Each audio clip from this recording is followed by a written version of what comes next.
everyone. This isn't as serious as yesterday's video, but it is still quite serious. This video is about the whole drama surrounding the Megyn Kelly interview with Alex Jones. Now, I have noticed that Megyn Kelly has a habit of doing these questionable interviews. If you want me to go into what I mean by that, let me know, and I will do. But recently Megyn Kelly has interviewed internet conspiracy theorist Alex Jones. Now, why that's an issue I'll go into in a second. But it is an issue. Now, her reasoning behind this was that she wanted to expose Alex Jones for the kook and the crazy person that he is, and show the American public the type of person that Trump has his trust in, etc. Because Trump has endorsed everything about Alex Jones, and has done interviews with Alex Jones, and actually done videos about Alex Jones saying that that he agrees with a lot of things Alex Jones says and things like that. So I'll link Phil's video on this up above, and a lot of the outrage that's happening is because of Alex Jones' stance on certain things that have happened in American history. Now, I'm not American. I'll admit that outright. I'm British, but that doesn't mean I can't have an opinion on somebody like Alex Jones. The biggest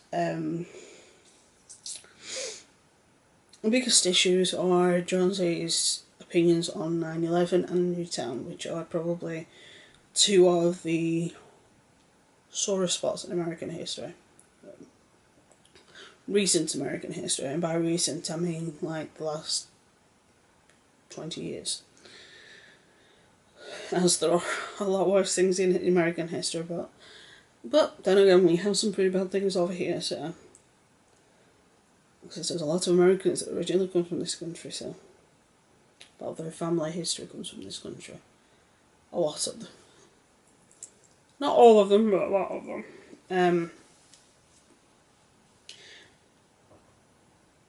She asked about his views on 9/11 and Newtown, and we already know his views on those. Anybody that spends any time on the internet knows who Alex Jones is and knows his views on these two things. And he's, in the interview, he's tried to manipulate the interview, however it didn't work. And he also tried to lie. The video that I found this out about, I'll link above, and Phil actually showed Alex Jones basically lying out of his ass.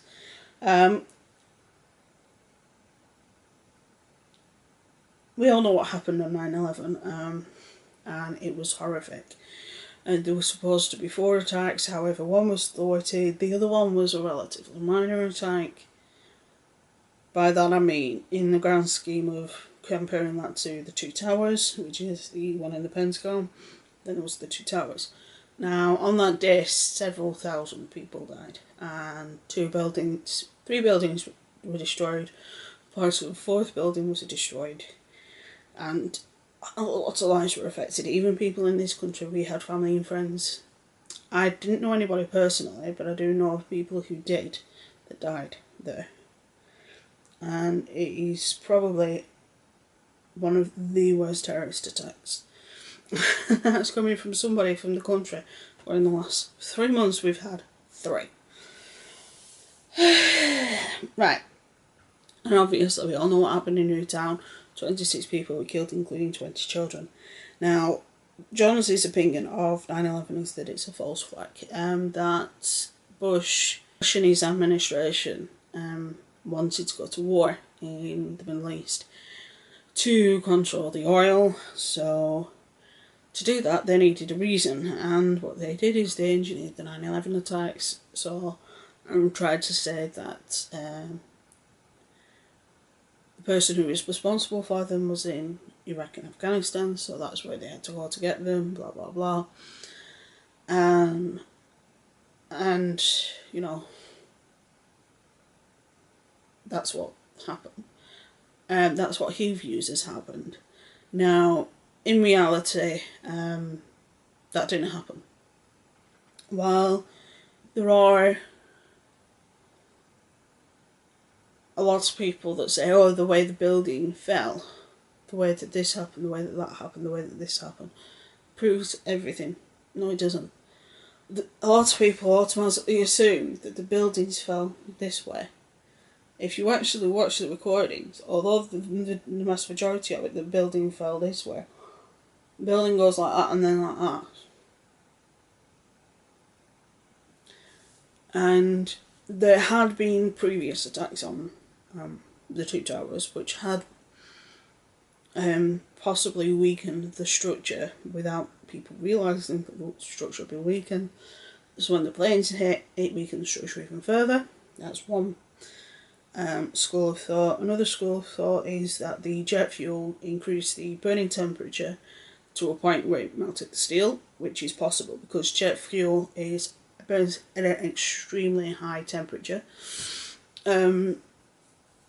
Then there's the issue of the asbestos. There's the fact that there was a huge insurance payout. While there are a lot of people say, oh, it proves this, it proves that, it proves this. No, it doesn't. It doesn't prove anything. Yes, I'm going to use my background in this because I sort of have a unique view on this. Lots of people say, yeah, but why won't they release all the reports? Why won't they release all the autopsies? Why won't they release this? Why won't they release that? Right, why won't they release all the reports? Because it's still ongoing. Even though it happened 16 years ago, that doesn't mean anything. The investigations are still ongoing. It's still ongoing as to why the structure was weakened by a fire. Why the buildings gave out the way that they did. Why the planes hit the way that they did. Those type of investigations, they don't take a couple of weeks, they take years. Why don't they release autopsy reports? Because the vast majority of instances, when there was parts of bodies found, it was literally just that, parts of bodies. The autopsy reports of people that were found relatively intact, they have sort of half been released. But again, that's because it's an ongoing investigation. Then there's the issue of why is there still bodies missing? Right. There's two reasons for this. The first one is the heat of the fire. Now, the heat of the fire, for it to be able to melt steel, has to be the equivalent or higher than that in a crematorium. And if anybody knows anything about crematoriums, a crematorium can turn a human body into ash within half an hour, 2 hours, depending on the size and the type of coffin and various other factors. So, that's point number one. Point number two, when the buildings went from being stories and stories high to essentially being a huge, big dent in the ground just filled with rubble, the impact of that, and people don't like this, but it essentially vaporises the body because essentially it tries to condense everything all into one. And at the end of the day, the human body, although it's liquid and this, that and the other, we are just atoms, and when there is such a high impact that it can happen where essentially the human body just disintegrates. There is a possibility that there are still body parts that have yet to be found, and there are still pieces of evidence yet to be found. That might be the truth, that might be true, but doesn't stop the fact that the incident happened. People died. People say, yeah, but why would just extremists do that? You could say the same about any religious extremist. While at the moment the biggest religious extremists we have are those of Islam, in the past,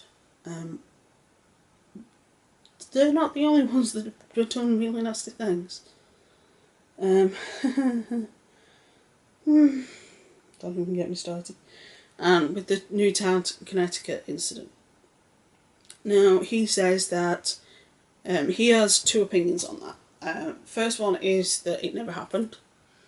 And the second one is that it happened, but it was an engineered incident. Like I said, I'll link Phil's video up above, because in the interview he tries to claim that when he's interviewed people, he's played devil's advocate. In some interviews he said that it's happened, that it was an actual school shooting, and then on the other side that he said that it isn't, that it's a false flag and that it never happened. And then there's other instances where he said that it happened but it was still a false flag. And now people do go, why won't they release all the reports? Why won't they do this? Why was it, why was somebody in the back of the police car and this, that and the other, and why was that person a suspect but he was put in the front of the police car and this, that and the other? Why? First of all, there's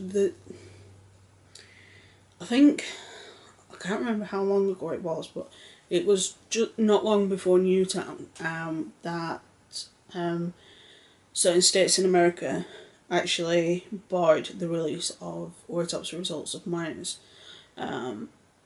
specifically children. They will on occasion still release the autopsy results of teens, such as Kendrick Johnson. His autopsy reports was released, but they won't release the vast majority of autopsy reports on children anymore. There are autopsy reports of children online, but they are very rarely of the cases that have as much social or economic or criminal impact as something like Newtown. Same with the crime scene photos. There are crime scene photos you can find on the internet, and some of them do show a little bit of blood, but none of them show any of the bodies, and they won't release them. Again, that is down to giving the child some form of respect. It is not because of a cover-up. Another reason why is because it's part of an investigation. Although we know what happened, we are still trying to figure out why it happened.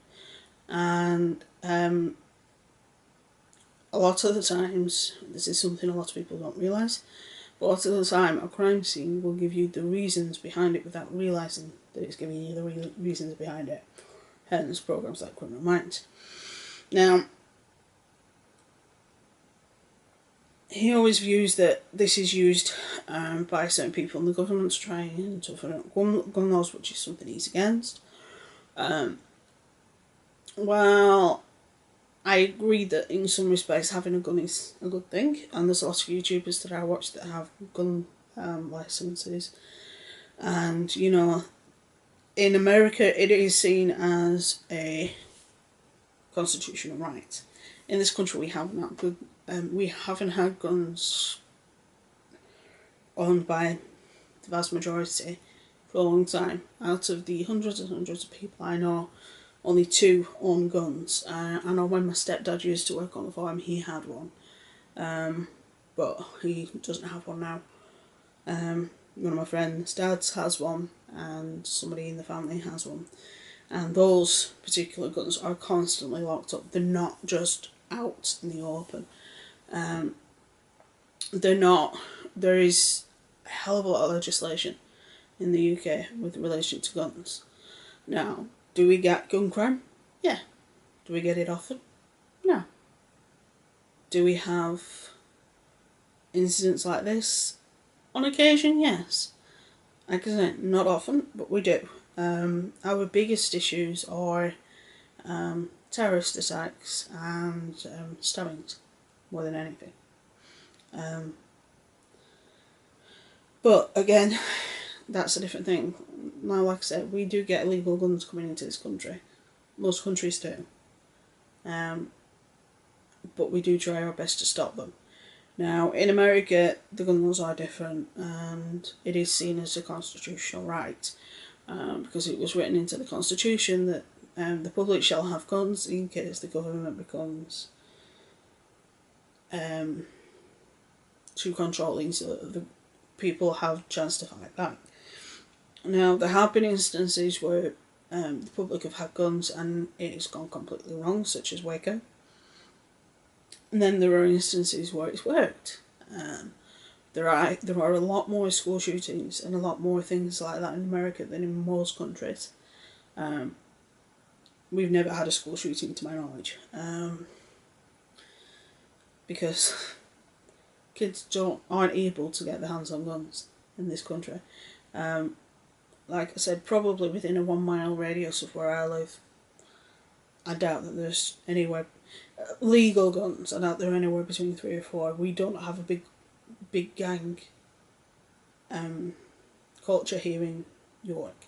We have groups where they're not necessarily gangs per se, but they're like groups of people that you won't mess with. But they're not going around doing murders all the time and things like that. It's just not what they do. They just like to bully people, is the vast majority of it. Now, with Newtown, Alex is of the opinion that it either didn't happen or that it did, but it was engineered by the government, which is harmful to the people that lost people that day, and I find that heart-wrenching. The fact that he uses any and all catastrophes, any and all shootouts, anything, to further his own agenda makes me physically sick. The loss of children in any respect is nasty, horrible, and downright well,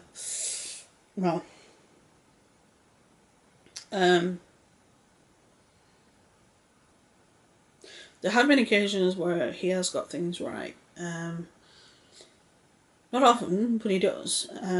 But with the amount of projections and the amount of predictions that he has, he's got to have, by sheer statistics alone, he has the statistical probability of getting a few things right. So, this is another one, because this has come out with his divorce that's happening, where his ex-wife's trying to claim that she doesn't want him to have custody because of the way he is when he records, because he records the videos at home, and when the kids are at home, they can hear it and all that. He says that the whole ranting on camera is a persona, that the Alex Jones we see is a persona. He trusts nothing and no one. He's paranoid. He thinks most school shootings in general, terrorist attacks, anything like that, are false flags, and sees conspiracies in everything. Even if somebody's just walking in the same direction as him, he'll think he's following them. There are times where he's right about certain things, granted. Like I said, statistically that's going to happen.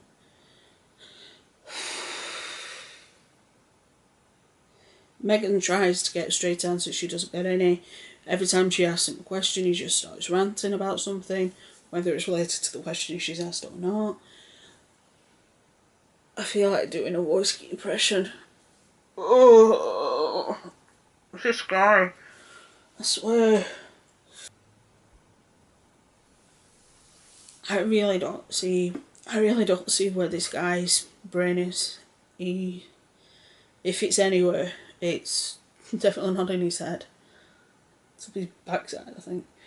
But the sheer fact that she's thought about interviewing him, which I understand, she's trying to prove what Loose Cannon gets. The president trusts him. Now, I understand that. However, you can prove exactly that without interviewing him. If you give Philip DeFranco a couple of hours and a couple of his editors, they could put together a reel of the amount of times that he said one thing or another. I know when, I hate using these because I don't trust them, and I haven't trusted them for a while. I know when he's been on the Young Turks, he always ends up ranting at Cenk, and then when Cenk gets peed off with him, Cenk just ends the interview, and I don't think Phil would ever entertain the thought of interviewing him, and I don't think they should. Now, at the end of the day, things are... I understand Megyn Kelly's reasoning behind this because she hates the president, with just reason, of course. However, just because she's trying to prove what how unhinged the president is, doesn't mean that interviewing somebody like Alex Jones is a good idea, because it isn't. It's so far from it, it's not even funny. Anyway, that's Sunday's video. Tomorrow's video, let me have a look. Let me have a look who's... I did try and find a British unsolved murder.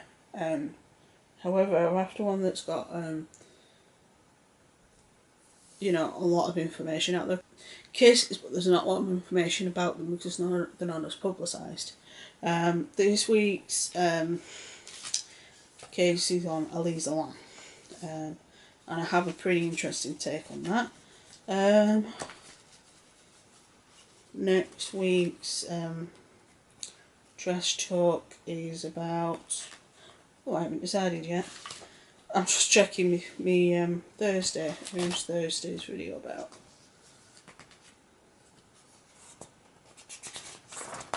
No information yet. I've just planned the weekend's videos. If there is any topic you want me to cover on a weekend, or any video for that matter, let me know down below, and I'll try my best to cover it. Having the background that I have kind of helps when it comes to certain things, like instances where people are trying to say that certain things have never happened because people aren't releasing reports. There's reasons why reports aren't released. It's the end of... it's just the way things are. So, with that being said, like I said, tomorrow's Elisa Lam, and I have an interesting take on it, which should be quite good fun for you guys, because it isn't an avenue people have explored. But a lot of that, I think, is because it's a topic that a lot of people don't know a lot about, or care to know a lot about, because it's quite gross. So,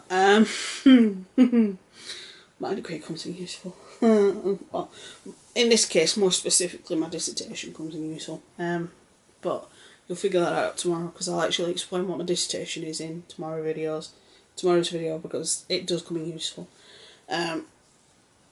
So, have fun, stay safe, be good, and I will see you tomorrow.